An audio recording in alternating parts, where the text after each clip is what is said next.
ഞാൻ ഡോക്ടർ ജോബിൻ. ഞാനൊരു പ്രാക്ടീസിങ് ഡെന്റിസ്റ്റാണ്. ഇന്ന് സംസാരിക്കുന്ന ഒരു വിഷയം എന്ന് പറഞ്ഞാൽ വളരെ കോമൺ ആയിട്ടുള്ള ഒരു കാര്യമാണ്. അത് ബ്രഷ് ചെയ്യുന്നത്. എങ്ങനെയാണ് പ്രോപ്പറായിട്ട് ബ്രഷ് ചെയ്യുന്നത്. അപ്പോൾ അതിനെക്കുറിച്ചാണ് ഇന്ന് നമ്മൾ സംസാരിക്കുന്നത്.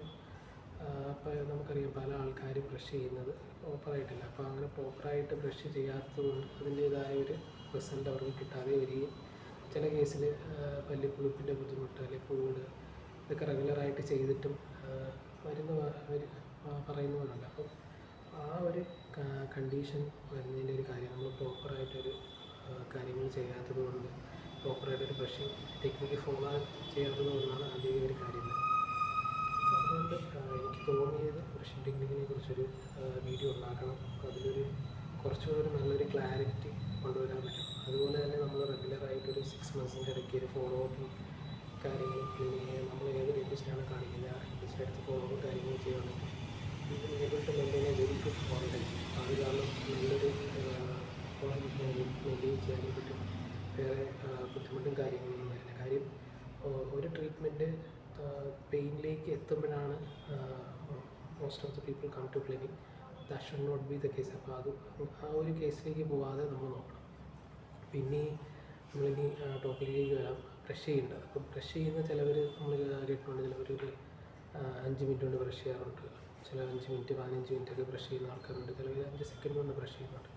അപ്പം മോസ്റ്റ്ലി നമ്മൾ ആൾക്കാരോട് ചോദിച്ചാൽ എങ്ങനെയാണ് ബ്രഷ് ചെയ്യുന്നതെന്ന് ചോദിച്ചാൽ അവർ പറയുന്നത് ജസ്റ്റ് ഈ ഒരു ഹൊറിസോണ്ടലായിട്ട് ബ്രഷ് ചെയ്യുന്നതാണ് പറയുന്നത്.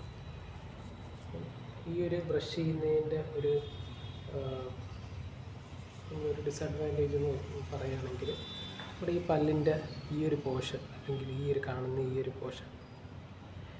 പോർഷൻ അറ്റത്തെ ഒരു പോർഷൻ നമ്മുടെ മോണയും പല്ലുമായിട്ട് ജോയിൻ ചെയ്യുന്ന ഒരു പോർഷനിൽ ആ ഒരു ഭാഗത്ത് നമ്മുടെ ഏറ്റവും തിന്നസ്റ്റ് ആയിട്ടുള്ള ഒരു റീജിയനാണ്. അപ്പോൾ അവിടെ നമ്മൾ ഫോഴ്സ് കൊടുക്കുമ്പോൾ ആ പല്ല് തേയാനുള്ള ചാൻസ് ഉണ്ട്. അപ്പോൾ കുറേ നാൾ കഴിച്ച ശേഷം പല്ല് പുളിക്കാനും എടുക്കാനുള്ള ചാൻസ് ഉണ്ട്. അപ്പോൾ അധികം നേരമൊക്കെ ബ്രഷ് ചെയ്യുന്നവർ പല്ലൊരിക്കലും നന്നാവുകയല്ല ചെയ്യുന്നത്, ഒന്നുകൂടെ മോശമാവുകയാണ് ചെയ്യുന്നത്. അപ്പോൾ നമ്മൾ എപ്പോഴും ബ്രഷ് ചെയ്യുമ്പോൾ 2 മിനിറ്റ് മാത്രം ബ്രഷ് ചെയ്താൽ മതി. അത് പ്രോപ്പറായിട്ട് ചെയ്യണമെന്ന് മാത്രം. അതുപോലെ തന്നെ നമുക്ക് പല്ലിൻ്റെ ഇടയ്ക്കൊക്കെ ഒരു ഫുഡും കാര്യങ്ങളൊക്കെ കയറിയിരിക്കുന്ന കേസുകളാണെങ്കിൽ ഇൻ്റർഡെൻ്റൽ ബ്രഷും കാര്യങ്ങളും യൂസ് ചെയ്താൽ മതി. അപ്പോൾ നമ്മളിനി ടോപ്പിക്കിലേക്ക് വരാം. അപ്പോൾ എങ്ങനെയാണ് പ്രോപ്പറായിട്ട് ബ്രഷ് ചെയ്യുന്നതെന്നുള്ള ഒരു കാര്യത്തിലേക്ക് വരാം. അപ്പോൾ നമ്മൾ ബ്രഷ് പിടിക്കുമ്പോൾ ഒരു 45 ഡിഗ്രി ആംഗുലേഷനിൽ നമ്മുടെ ബ്രഷ് പിടിക്കുക. 45 ഡിഗ്രി ആംഗുലേഷനിൽ പിടിച്ചിട്ട് 2-3 പല്ല് വെച്ച് ജസ്റ്റ് ഇങ്ങനെ പിടിക്കുക. ജസ്റ്റ് ഒന്ന് റിവേഴ്സ് താഴോട്ട് ഡൗൺവേർഡ് സ്ട്രോക്കിൽ. അപ്പോൾ അതിൻ്റെ ഗുണമെന്ന് വെച്ചാൽ ഈ കാണുന്ന നമ്മുടെ ബ്രഷിൻ്റെ ബ്രിസൽസ്, ഈ ഒരു ബ്രിസൽസ് ഈ ഒരു ഇതിൻ്റെ അകത്ത്, അതായത് നമ്മുടെ പല്ലിൻ്റെയും മോണോട്ടിൻ്റെയും ചെറിയ ഗ്യാപ്പുണ്ട്. അപ്പോൾ ആ ഒരു ഇടയിലേക്ക് വന്നിട്ട് അവിടെ അഴുക്കുകൾ എടുത്ത് കളയാനുള്ള ഹെൽപ്ഫുള്ളാണ്. അപ്പോൾ അത് കാരണം കൂടുതൽ അഴുക്കും കാര്യങ്ങളും ഒന്നും അതിനകത്തോട്ട് കയറാതിരിക്കുകയും കുറച്ചുകൂടെയൊക്കെ ഒരു ഹൈജീൻ മെയിൻറ്റെയിൻ ചെയ്യാൻ പറ്റുന്ന ഹെൽപ്ഫുള്ളായിരിക്കും. പിന്നെ അതുപോലെ തന്നെ 2-3 പല്ല് വെച്ച് ഓരോ രീതിയിൽ ഓരോ സൈഡിൽ നമ്മൾ ബ്രഷ് ചെയ്യുക. അല്ലെങ്കിൽ ഇത് പറ്റുന്നില്ലെങ്കിൽ നമുക്ക് ജസ്റ്റ് സർക്കിൾ പോലെ ചെയ്തിട്ട് ഡൗൺവേർഡ് ഡയറക്ഷനിൽ ഡൗൺവേർഡ് സ്ട്രോക്കിൽ ഇങ്ങനെ ചെയ്യാവുന്നതേ ഉള്ളൂ. ഓക്കെ. പിന്നെ ഒക്ലൂഷനിലാണെങ്കിൽ നമ്മൾ മേളിലെ റീജിയനിലാണെങ്കിൽ ജസ്റ്റ് ഇങ്ങനെ ബ്രഷ് ചെയ്താൽ മതി.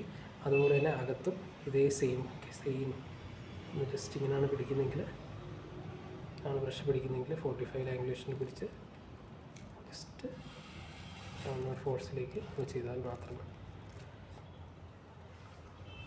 പിന്നെ ചില കേസിലൊക്കെ ജിഞ്ചൈവൽ റിസഷൻ അങ്ങനെയൊക്കെയുള്ള ഒരു കണ്ടീഷനാണ് വരുന്നതെങ്കിൽ നമ്മൾ ജസ്റ്റ് 45 ഡിഗ്രി ആംഗുലേഷനിൽ നമ്മുടെ ഗംസിൽ വെച്ചിട്ട് അവിടെ നിന്ന് ചെറുതായിട്ടൊരു ഇതാണ് ഗംസെങ്കിൽ അതിൻ്റെ ഒരു ഭാഗത്തേക്ക് വെച്ച് ജസ്റ്റ് ഡൗൺവേർഡ് ഫോഴ്സിലേക്ക് 45 വെച്ച് ജസ്റ്റ് ഡൗൺവേർഡ് ഫോഴ്സിലേക്ക് ചെയ്താൽ മതി. അപ്പോൾ ഇത് കാരണം നമ്മുടെ ഗംസ് കുറച്ച് ബ്ലീഡ് ചെയ്യും. അപ്പോൾ അത് കാരണം ഗംസ് ഒന്നുകൂടെ ഹെൽത്തി ആവാനുള്ള ചാൻസും കാര്യങ്ങളും ഉണ്ട്. പിന്നെ വരുന്നത് കുട്ടികളിലൊക്കെ നമ്മൾ ചെയ്യുന്ന ഒരു കേസാണ് സർക്കിൾ. ഇത് ജസ്റ്റ് സർക്കിൾ പോലെ ബ്രഷ് ചെയ്യുക. ഇതിലാണെങ്കിൽ കുട്ടികൾക്ക് ഒന്നുകൂടെ എളുപ്പമായിരിക്കും ബ്രഷ് ചെയ്യാൻ. അതുകൊണ്ട് പ്രോപ്പറായിട്ട് ഹൈജീനും കാര്യങ്ങളൊക്കെ അവർക്ക് മീറ്റ് ചെയ്യാൻ പറ്റും. ഇപ്പോൾ സ്റ്റാർട്ടിങ്ങിലൊക്കെ വെർട്ടിക്കൽ രീതിയിൽ നമുക്ക് ബ്രഷ് ചെയ്യാം. ജസ്റ്റ് ഇങ്ങനെ വെച്ച് ഇങ്ങനെ വേണമെങ്കിലും ബ്രഷ് ചെയ്യിപ്പിക്കാം. അപ്പോൾ അതിലൂടെ കുറച്ചുകൂടെ അവർക്ക് എളുപ്പമായിരിക്കും ബ്രഷ് ചെയ്യാൻ. ഓക്കെ. പിന്നെ അടുത്ത ഇമ്പോർട്ടൻ്റ് ആയിട്ട് കേസ് വരുന്നതെന്ന് വെച്ചാൽ നമ്മൾ മുത്തൊട്ടിച്ച് കഴിയുമ്പോൾ ഉള്ള ബ്രഷ് ഇത് ഓറൽ ഹൈജീൻ മെയിൻറ്റെയിൻ ചെയ്യാനുള്ള ഒരു ബുദ്ധിമുട്ടാണ്. അപ്പോൾ ഇത് ഒട്ടിച്ച് കഴിയുമ്പോൾ ഫുഡും കാര്യങ്ങളും ഇരിക്കുകയും അപ്പം ചിലപ്പം മുത്തെടുക്കുന്ന സമയത്ത് നന്നായിട്ട് ക്ലീനിങ്ങും കാര്യങ്ങളും ചെയ്തില്ലെങ്കിൽ ഗംസിന് കുറച്ച് ബുദ്ധിമുട്ട് വരികയും അല്ലെങ്കിൽ അഴുക്കുകളൊക്കെ ഇരുന്നിട്ട് കുറച്ച് ക്ലീനിങ് കാര്യങ്ങളും പ്രോപ്പർ അല്ലെങ്കിൽ അതിനൊരു ബുദ്ധിമുട്ട് വരികയും അല്ലെങ്കിൽ പൂടും കാര്യങ്ങളൊക്കെ വരാനുള്ള ചാൻസ് നമ്മൾ മുത്തൊട്ടിക്കുമ്പോൾ അല്ലെങ്കിൽ ബ്രേസസ് ഇടുമ്പോൾ അത് കാണുന്ന ഒരു നോർമൽ കാര്യമാണ്. അപ്പോൾ അത് അവോയ്ഡ് ചെയ്യണമെങ്കിൽ നമ്മൾ പ്രോപ്പറായിട്ട് ബ്രഷ് ചെയ്താൽ മതി, 2 നേരം ബ്രഷ് ചെയ്താൽ മതി. അപ്പോൾ നമ്മൾ ബ്രേസസ് വയ്ക്കുകയാണെങ്കിൽ ജസ്റ്റ് 45 പിടിച്ചിട്ട് ജസ്റ്റ് ഇങ്ങനെ ക്ലീൻ ചെയ്യുക. ഒരു 45 പിടിച്ച് അതിൻ്റെ മുത്തിൻ്റെ മുകളിൽ വെച്ചിട്ട് ജസ്റ്റ് ഇങ്ങനെ ഒന്ന് ക്ലീൻ ചെയ്താൽ മതി. അടിയിലാണെങ്കിൽ ജസ്റ്റ് ഈ ഒരു രീതിയിൽ ജസ്റ്റ് പ്രസ് ചെയ്താൽ മതി.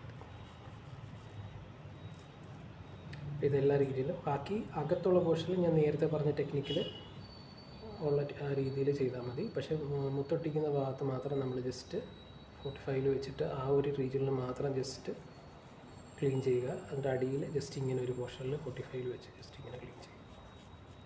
അപ്പോൾ ഇതിലൂടെ നമുക്ക് പ്രോപ്പറായിട്ട് ഹൈജീൻ മെയിൻറ്റെയിൻ ചെയ്യാൻ പറ്റുകയും അതിലൂടെ നല്ലൊരു healthy oral hygiene able to maintain